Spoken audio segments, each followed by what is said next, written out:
Der Schneider Karl, der hat es geschafft, eine Lungenentzündung hat ihn mit 96 Jahren hingerafft.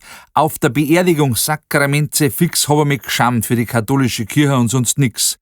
Der neue Pfarrer, der war da, in der Pfarrei beschäftigt seit einem Vierteljahr. Aus dem Kongo haben sie ihn zugeholt zu uns einer am Bayerischen Wald. Würdeloser geht's gar nimmer innerlich, wären mir ganz weit, wird er dann vom Schneider Karl verzeiht.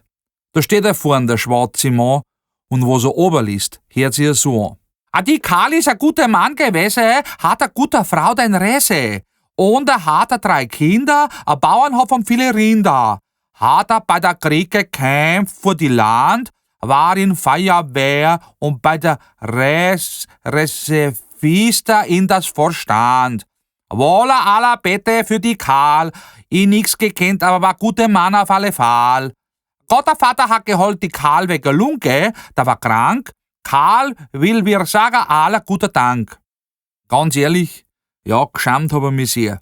Mehr Pietät und Respekt gehört daher. Der Pfarrer vom Kongo, der kann nix dafür. Der probiert sein Bestes, der gibt viel mir.